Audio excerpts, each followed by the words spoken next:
자, 여러분들 오늘은 누구와 함께 어떤 이야기 진행한 게 될까요? 혹시 지난 8월 초 그리고 9월 초 기억하실까요? 바로 시장에서 블랙 먼데이를 초래했던 또 엔캐리 트레이드 우려가 시장을 또 잠식했던 시기가 있었는데요. 저희가 정말 크게 두려워했었습니다. 다시 한번 또 그런 두려움을 저희를 잠식할 수 있을지 오늘은 철저하게 알아보기 위해서 그분을 모셨는데요. 누구보다 이 내용을 잘 알려주실 분 함께 해보겠습니다. 세종대학교 교수 호사카 유진님과 함께 해볼게요. 안녕하세요. 네, 안녕하십니까. 아, 또 이렇게 메아리도 귀한 곳인데 더 귀한 분이 오시니까 네. 너무 감동입니다. 오늘 함께 해주셔서 너무 감사합니다. 아, 예, 이쪽이야말로.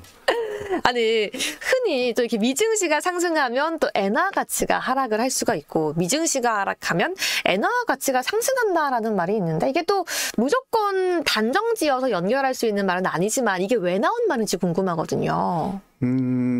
아무래도 일본 엔화가 계속 내려가면 네. 이것은 일본에서 말하면 일본 춘시가 올라가고 그렇게 연결되어 있지 않습니까? 근데 미국도 뭐 국내적으로 보면 마찬가지고 미국의 금리가 내려가면 미국 증시는 올라간다. 네. 이러한 내용인데 이것을 짬뽕으로 해가지고 할 때는 사실 경우에 따라서 굉장히 여러 가지가 있어서요. 네. 단정지어서 뭐라고 하기가 좀 어렵습니다. 그렇죠. 아까 말씀하신 엔캐리 트레이드라든가 네. 그런 변수가 요새는 너무 많이 있어서 네. 오히려 어떻게 생각하십니까? 왜 그런 말이 나오냐? 사실 뭐 달러와 엔화의 그 상관관계 때문에 많은 분들이 또 그런 이야기를 하는 것 같기도 하고요. 네네. 또 최근에 엔캐리 트레이드 청산으로 주가가 많이 빠졌기 때문에 이런 발언들이 더 많이 또 힘을 얻고 있는 것 같아요. 그래서 어떤 논리적으로 되어 있는 말은 아니고요. 그렇죠. 그래서 세간에서 나오는 말이다. 네. 그렇게 말씀드릴 수가 있죠. 그렇죠. 또 해당 통화라던가 해당 국가의 주식을 갖고 있는 분들이 오히려 상승을 해석하기보다는 또 하락을 해석하기 위해서 또 그렇게 분석한 게 아닌가라는 생각이 들기도 하는데요. 일단 일본 은행의 금리 정책에 대해서 또 교수님과 함께 이야기 나눠보고 싶어요. 지난 3월 일본 은행이 17년 만에 금리 인상을 했습니다. 더 이상 마이너스 금리가 아닌데 사실 제가 2014년도에 대학을 입학을 했는데 그 당시 대학교 영어 인터뷰 주제가 기억에 나요. 그 당시에 아베노믹스가 굉장히 핫해서 그게 또 주제였는데 간밤에는 또 BOJ에서 이 물가가 2%포인트에 도달하기 전까지는 금리를 점진적으로 또 인상을 해야 한다라는 추가적인 발언도 있었어요. 근데 하필 올해 금리를 올린 이유가 있을 것 같아요. 저희 함께 짚어볼까요? 예. 사실 17년 만에 그러니까 17년이나 마이너스 금리를 갖고 있었던 거죠. 근데 마이너스 금리의 목적은 일본 은행이라는 중앙은행에게 시중은행이 돈을 막히는 부분이 있잖아요. 근데 막힘 돈에 대해서 마이너스 1%의 금리를 그런 식으로 했는데 그 이유는 마이너스니까 시중은행들이 중앙은행에 돈을 내야 되는 거예요. 이자를 내야 되는 거죠. 예, 그거는 아무리 마이너스 1%라고 해도 액수가 많으면 굉장히 손해가 되지 않습니까? 막히면 이자를 받아야 되는데 이자 내야 된다고. 그러면 하니까. 죄송하지만 제가 아직 그런 국가에 살아보지 않은 한국 사람이기 때문에 뭐 이렇게 가령 미국에서는 좀 좋은 은행에 예금을 맡길 때는 예금 보관료를 내기도 하잖아요. 근데 마이너스 금리인 당시 일본 상황에서는 정말 제가 100만 원을 입금하면 실제로 제가 돈을 내기도 하고 그런 상황이었나요? 개인까지는 그거는 가지는 않았고 그러니까 은행하고 중앙은행 사이에 써 있었던 것입니다. 근데 그 이유가 뭐냐고 하면 시중은행들이 그러니까 중앙은행에 돈을 맡기지 말고 그런 돈을 다 시중에 대출을 하거나 융자하거나 그렇게 해라. 그렇게 해서 경기를 부양해야 되겠다. 그러니까 계속 경기 부양에 대해서 만족도가 낮았다라는 이야기죠. 그 2년 정도로 아베노믹스 그 성공한다고 좀 생각하고 있었어요. 그렇죠. 예, 2년 정도로 그 인플레이션은 2%, 네. 그게 목표를 했는데 계속 안 돼가지고 되지 않았죠. 예, 그래서 결국은 뭐 10년 넘어서 네. 가지 금융 완화를 계속했죠. 네. 그것으로 인해서 결국은 그 엔조, 심각한 엔조가 돼버렸잖아요. 그래서 뭐 아베 총리도 돌아가셨고, 네. 그러니까 아베노믹스를 사실상 검토해야 되는 시기가 된 거죠. 네. 2년이 10년 됐기 때문에 그래서 이번에 좀 결단이 있었다. 그렇게 막 크게 보면 그런 내용이라고. 네. 아까 저희가 또 방송 전에 교수님과 잠깐 이야기를 나눴는데 실제로 일본에서도 뭐 개인 투자자들에 있어서 이 엔캐리 자금이 굉장히 많았다. 예. 개인 투자자들이 실제로 진짜 참여를 했다라고 말씀을 해주시더라고요. 네네. 오히려 주식은 어렵고 엔캐리 트레이드가 더 쉬웠다라는 발언을 좀 해주셨는데 그렇기 때문일까요? 또 이제 미국은 금리를 인하하고 일본은 금리를 인상한다라는 소식이 나오자 그런 자금의 좀 이 변동성이 더욱더 커지고 있는 것 같은데 저희가 일본이 정말 금리를 1%까지 인상을 하게 된다라면 어느 정도 좀 최악의 시나리오, 어느 정도의 자금 이동을 좀 예측해 봐야 될까요? 그것도 사실 일본 전문가들은요. 네. 예측하기 어렵다. 아. 예, 어떻게 될지 모른다. 그러니까 그 이야기는 저번에 그 7월 말에 또 0.25%로 올렸지 않습니까? 네. 3월에 이어서. 네, 그게 상당히 그 서프라이즈였다고 합니다. 네. 뭐 세계적으로도 그렇고. 그러니까 그때 폭락 사태가 왔고, 그래서 예측하기 어렵다라는 것은 반대로 말하면 굉장한 그 X가 있기 때문에 그렇죠. 그래서 다시 폭락할 가능성이 있다라는 것을 좀 애들로서 이야기를 하고 있는 것입니다. 네. 네. 이게 뭐 거의 2주에 한 번, 한 달에 한 번 일본에서 발표하는 내용도 아직은 확실하게 방향성이 잡혀지지 않는 모습이 있긴 하지만 결국 금리 인상 기조는 맞는 것 같아요. 예. 그리고 뭐 사실 그 일본의 전문가들은요. 네. 그 엔캐리 트레이드의 그 분량, 그 X 그것을 확실하게 알 수는 없지만 여러 가지 지표로 그러니까 자금이 움직였다라는 것은 보이잖아요. 그렇죠. 그것으로 일단 추측하면 아까 조금 말씀하셨는데 그 이경엔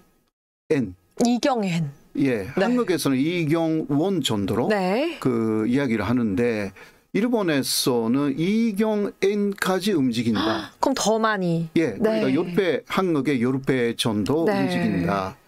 그리고 그 50% 이상 케미들이 갖고 있는 돈이다. 아. 이런 식으로. 그러니까 예측하기 어려운. 그러니까요. 이게 단지 뭐 일본의 기관 자금으로 그치는 게 아니라 네네. 아까 계속 말씀해 주시는 게 정말 이 비일비재하게 정말 많은 개인들이 뭐 저희가 한국에서 삼성전자 사듯이 엔비디아 사듯이 그렇게 엔캐리 트레이드를 했다. 이렇게 네네. 좀 해석해 볼 수 있는 거잖아요. 예. 그러면 이달 초 출범한 이시바 시게루 일본 내각에 대해 좀 이야기를 해볼게요. 이시바 신임 총지는 현재 일본이 금리를 올릴 환경이 아니라고 생각한다라는 발언을 하면서 조금 어느 정도 현재는 잠잠해진 분위기가 있기도 한데 이게 제가 느끼기에는 금리 인상을 뭐 이번 달 당장 안 하겠다라는 것보다는 일단 미국을 조금 보고서 조금 관망하고 나서 결국 올해 말이든 내년 초든 올리겠다라는 의도가 아닌가라는 생각이 들기도 하는데 어떤 인물이고 어떤 내각인지 좀 설명 좀 해주세요. 아, 예. 이시바 시게루 씨는요. 네. 일본에서 대단히 유명한 금융 긴축을 선호하는 사람입니다. 아, 긴축을 선호하는 긴축. 사람이군요. 네. 예. 그래서 뭐라고 할까 전쟁한 그러니까 자민당 천재 선거라는 게 있었어요. 네. 총리가 되기 이전에 그쵸. 천재가 돼야 되는데 그때 상대방이 다카이치 사나이라는 여성이었는데 그 사람은 아베노믹스를 계속하겠다. 예, 금융 완화를 계속 이야기를 했어요. 네. 네, 그러나 그 이시바 씨는 금융 긴축 쪽이었기 때문에 그래서 처음은 다카이치가 승리한다. 네. 그렇게 다 예상을 했습니다. 그래서 그 주식 시장도 거기에 맞게 올라갔어요. 네. 다카이치를 보고 네. 승리한다고 예상해서. 그런데 결과가 이시바가 됐기 때문에 그 하루에 굉장히 많이 떨어졌습니다. 주식 자체가 네. 또 2,000엔 정도, 뭐 이것은 일본에서는 폭락이라고 할 수가 있어요. 하루에. 네. 하루에 그렇게 돼가지고 엔화도 그러니까 엔고로 5엔 정도 갔고요. 하루에. 그렇기 때문에 그 이시바는 그렇게 인식되어 있는 사람이기 때문에 조심하기 시작한 거죠.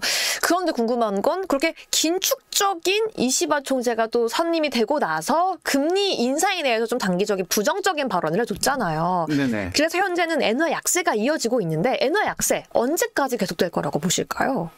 먼저 일본의 국회의원 선거가 네.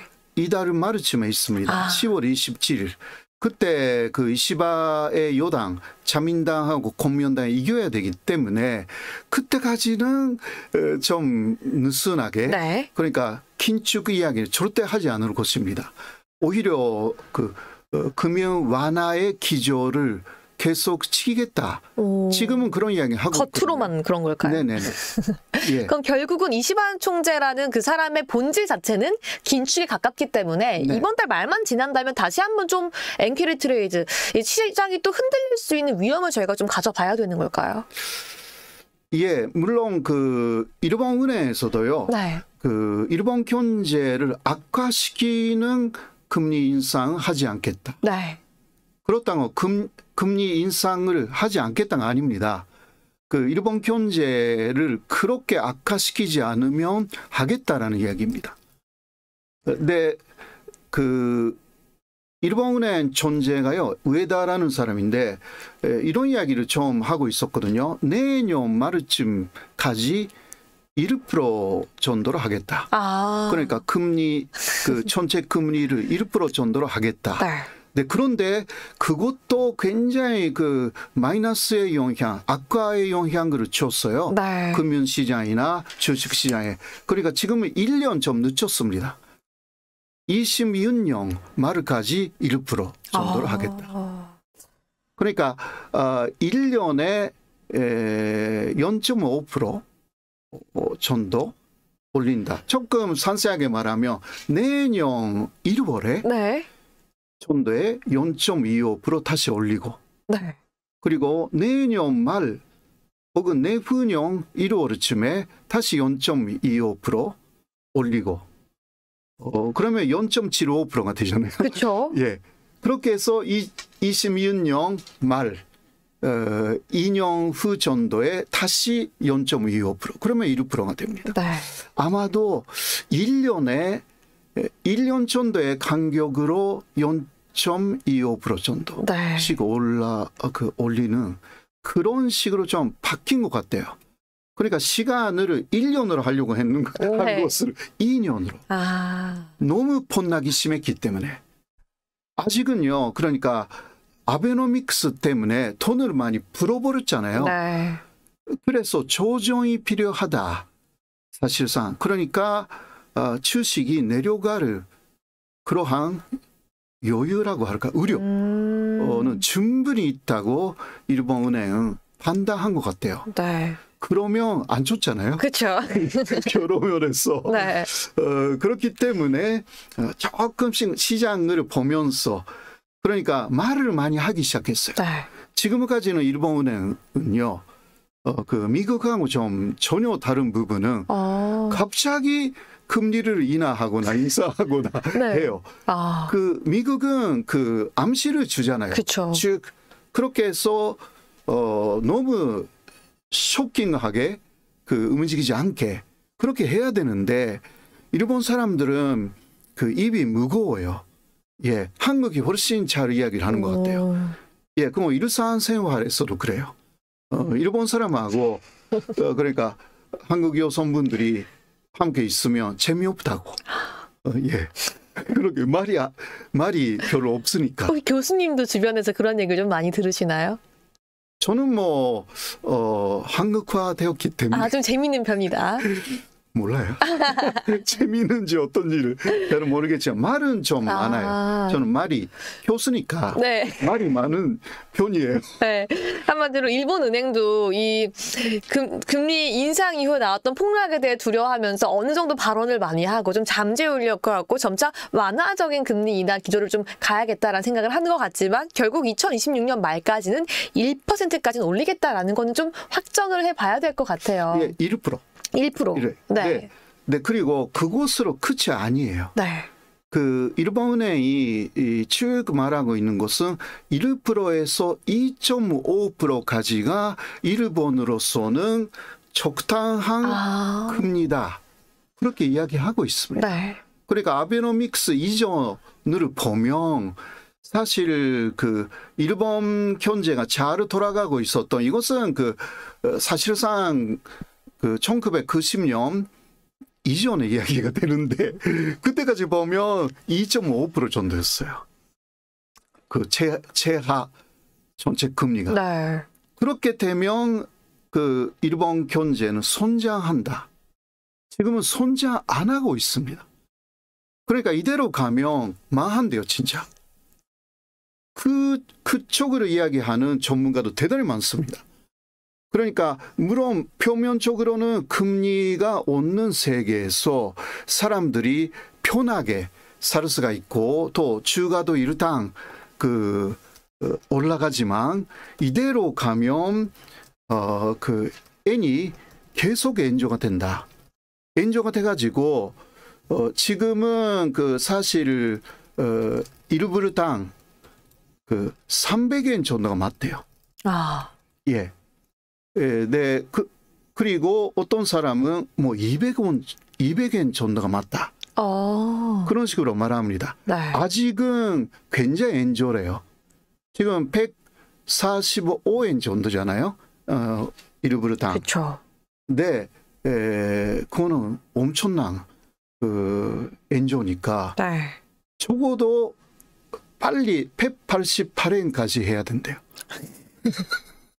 그러면 우리로서는 어마어마한 엔고가 되는 것입니다. 그렇죠. 예. 그래도 그렇게 해야만이 일본의 경제가 사실상 아주 건강하게 헬시하게 된대요. 지금은 너무 돈이 많아서 사람들이 노력을 안 한대. 예, 왜냐하면 너무 낮은 금리니까 대출을 굉장히 쉽게 할 수가 있어가지고 그래서 10년간 그러한 뭐라 할까 돈을 달라고 하면 다 은행들이 돈을 주고 갚아줄 때도 이게 별로 이자를 내지 않아도 되었기 때문에 기업들은 아주 뭐라 할까 필사적인 노력을 안 했어요. 네. 이거 한국하고 다른 거예요. 네. 전리해고도 거의 없고. 그러니까 이렇게 하면 베네수엘라 같은데. 결국 2026년까지는 1%까지 예상을 해볼 수 있고 그 이후에도 일본은행은 한 1%에서 2.5%까지도 금리 인상을 좀 점진적으로 예측을 하고 있다라고 말씀해 주셨는데 일본은행의 좀 계획과 앞으로 향후 방향성은 저희가 좀 체크를 한 것 같아요. 그래서 방향성을 미국으로 조금 넘어가 보고 싶어요. 네. 어쨌든 미국의 대선도 큰 변수로 남아 있고요. 우리 미국 주식을 하는 투자자분들의 입장에서는 계속해서 주식이 잘 갔으면 좋겠잖아요. 그렇죠. 달러 강세를 조금 더 바라는 의견이 있을 것 같은데 네. 결국 이 투자자분들의 입맛에 맞추기 위해서는 트럼프와 해리스 중에서 누가 조금 더 유리할 거라고 좀 교수님은 예측하실까요? 사실 혹시 해리스가 되면요. 해리스가 말하고 있는 것은 그 중간층을 지원하겠다. 네. 중간층 그 1억 정도라고 해요. 미국에서. 그 사람들에 대해서는 감세를 하겠다. 네, 그러나 기업에 대해서는 좀 그 법인세를 지금 21%인데 그것을 28%까지 올리겠다. 바이든이 그것을 하려고 해서 못했던 거잖아요. 근데 이런 부분에서 볼 때는 그 미국 경제는 그렇게 좋아진다고 보기 어렵다라고 말하는 그러한 그 전문가들이 꽤 있습니다. 근데 그러나 그 뭐라 할까 AI라든가 IT 관련주에 대해서는 철저하게 지원하겠다. 그리고 스타트업 같은 것도 굉장히 많이 지원을 하겠다라고 하기 때문에 그런 주식은 많이 올라갈 가능성이 있는 거 아니냐. 그리고 그 FRB의 정책에는 관여하지 않겠다. 독립성을 유지시키겠다. 이게 헬리스죠. 근데 트럼프는 그거하고 상당히 다른 이야기를 하고 있지 않습니까? 네, 그러나 트럼프가 되면 사실 2017년에 트럼프 정권이 되었을 때하고 거의 똑같다라고 합니다.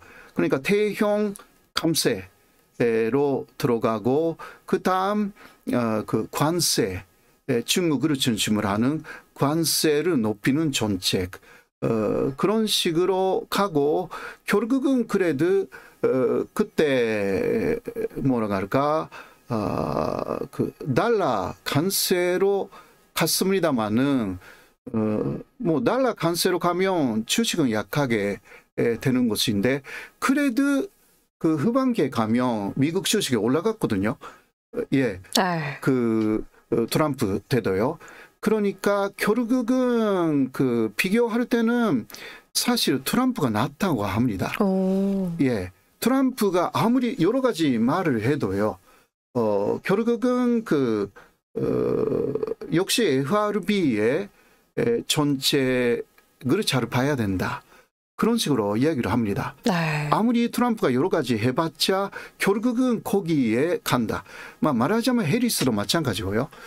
근데 이거 어떻게 될지는 사실 봐야 하지만 뭐 저는 트럼프가 대통령이 되는 게 좋다고 생각하고 있습니다. 결국 미국 주식시장에서는 트럼프에도 당선이 더 긍정적일 수 있을 것 같다라고 말씀해 주셨는데 사실 많은 분들이 지금 제일 걱정하고 또 오늘 집중하고 있는 게 지난 8월 초에 블랙 먼데이와 같은 현상이 또다시 반복되면 어떡할까? 또다시 시장이 폭락하면 어떡할까? 이 엔화 강세, 또 일본의 금리 인상이 너무 두려울 것 같아요.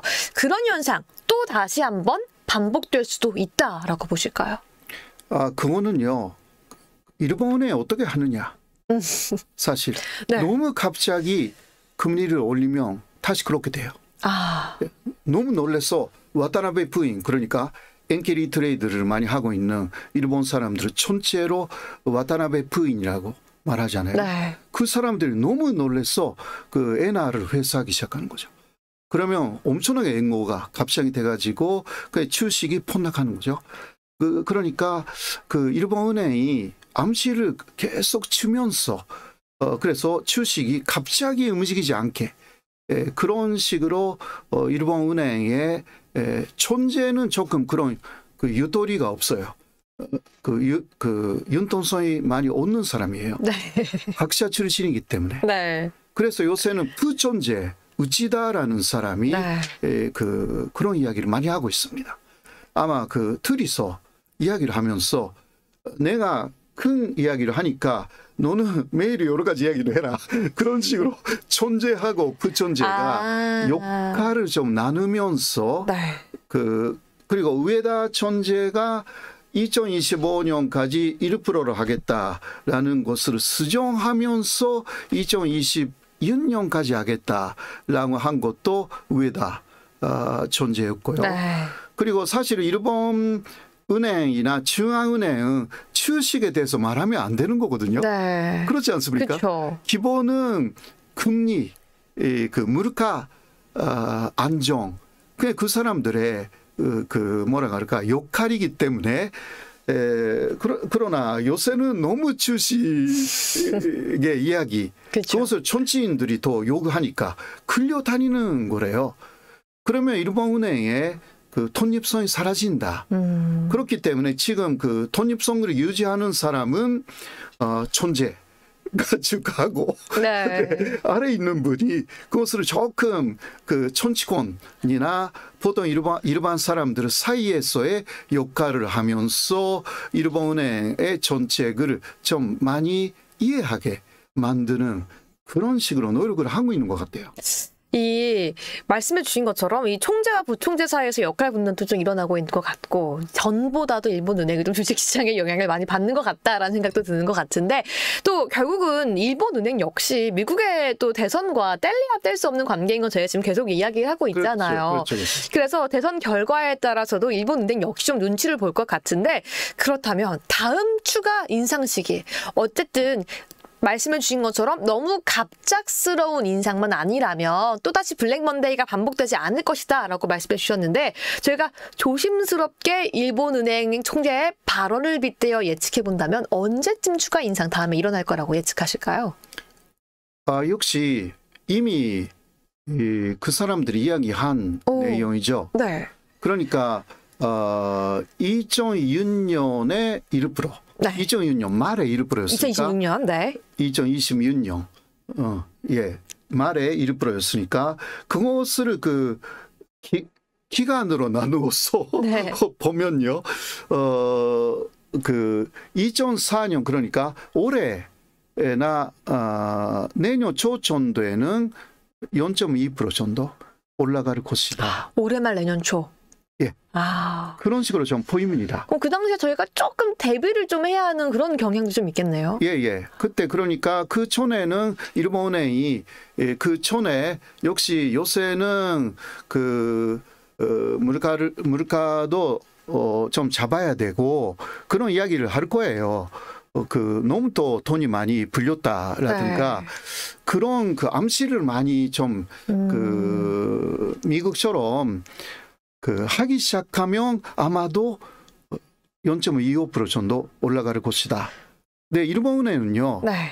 그 사람들은 진짜 그런 거 눈치를 안 팠어요, 전에는. 네. 그러니까 처음은 올해 말 정도에 0.5% 올릴 생각도 있었대요. 네. 그러면 다시 블랙 만데이, 블랙 튜즈데이, 네. 블랙 사즈데이가 옵니다. 예. 그러니까 좀 말씀해 주신 그 시점을 본다라면 미국의 대선 그 이후에 대선 직후에 추가 금리 인상이 나올 수 있다는 말씀이신 것 같아요. 그렇다면 직후라기보다 네. 그러니까 12월 12월 혹은 내년 1월. 내년 1월. 네. 그러면 시장이 11월 미국 대선이 있는 그 달에는 좀 주식시장이 더 상승할 수 있을 것이다라고 예측하는 목소리가 많은데 오히려 12월, 1월에 금리 추가 인상을 예측하신다라면 시장은 그 상승분을 좀 다 즐기고 누리기도 전에 또다시 좀 하락에 대한 우려를 좀 해봐야 될 것 같다는 생각이 들기도 해요. 네, 거기에 그래서 이시바 총리가 어떤 더 메시지를 내느냐. 네. 저번에도 일본에 존재하고 만났거든요. 네. 보통 만나지 않는데 만났어요.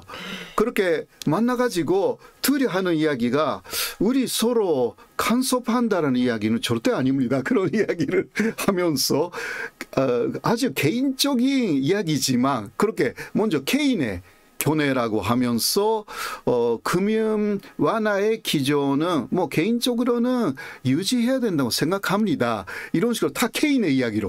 이거는 압력으로 주고 있는 거잖아요. 사실. 그런 식으로 아마 다시 어떤 면에서 나올지 모르겠지만 이시바 총리가 금리 인상을 하지 말라라는 식으로 할 수가 있습니다. 지금 너무 금리 인상을 해서 다시 그 폭락하면요. 주식이 폭락하면 이시바 내각의 유지가 어렵습니다. 예, 그런 전체적인 것도 있어요. 네. 지금도요. 그 10월 27일에 선거가 있잖아요. 그 전에 폭락을 시켰기 때문에 그 사람이 한 번. 예. 그래서 20원은 안 된다라고 해서 자민당 국회의원 떨어뜨리자. 예, 그런 게 많이 있어요. 다른 이유도 있지만. 일본 입장에서도 내각 유지를 위해서는 또다시 블랙 먼데이를 촉발할 수는 없을 것이다 라고도 말씀해 주셨기 때문에 저희가 조금은 그래도 걱정을 좀 덜면서 엔케리 트레이드에 대해서 대응을 해보도록 하겠습니다. 네, 최근 일본의 경제에 대해서 부쩍 관심이 커졌습니다. 그래서 오늘 우리 교수님과 함께 이야기 나눠봤는데요. 마지막으로 또 엔케리 트레이드를 우려하고 일본 경제에 관심 많은 우리 시청자분들께 조언 한 말씀 부탁드릴게요. 예. 아무래도 일본 경제의 움직임을 볼 때 일본 은행의 존재 그리고 부존재가 어떤 말을 하고 있는가를 조금 봐야 되고요. 그리고 일본 총리가 또 어떤 말을 하고 있는가 이 세 가지 요소 이게 굉장히 중요합니다. 근데 현재까지는요. 일본은 이렇게 했어요. 뭔가 큰 사건이 터진 후에 일본 총리라든가 많이 이야기를 했어요. 그러나 앞으로는 조금 미리미리 이야기를 할 것 같습니다. 그러니까 이 사람의 말을 많이 좀 들으시면 아마 금리 인상 인하는 없을 거예요. 이거는 확실해요. 인하는 없습니다. 그런 면에서는 미국은 인하로 가는데 일본은 인사입니다. 조금씩이라도. 네, 그런 거 일단 민감하게 여러분들이 보셔야 되고 그러나 그렇게 하더라도 역시 AI, IT는 올라갈 것이 아닌가. 그리고 일본 안에 올라갈 수 있는 전체적으로 조금 주식 경향이 아까 태워도 올라갈 수 있는 그러한 종목이 무엇인지를 좀 더 알아보시는 것이 중요하다. 그렇게 말씀드릴 수 있습니다. 네, 감사합니다. 오늘도 이렇게 호사카 유지 교수님과 이야기 나눠보고 또 조언을 들어보니까요. 어느 정도 일본 은행의 추가 인상 시기도 좀 예측이 되고 그렇기 때문에 오히려 좀 불안감이 잠재워지고 어떻게 대비해야겠다라는 생각이 들기도 하는데요. 오늘도 좋은 말씀 다시 한번 감사드립니다. 네, 고맙습니다. 네, 이렇게 오늘 세종대학교 호사카 유지 교수님과 함께 일본 엔케리 트레이드에 대한 그 진실 함께 알아봤고요. 이 내용들 가지고 국내 시장 어떻게 대응해봐야 하는지 지금 바로 함께 이야기해보러 떠나보겠습니다.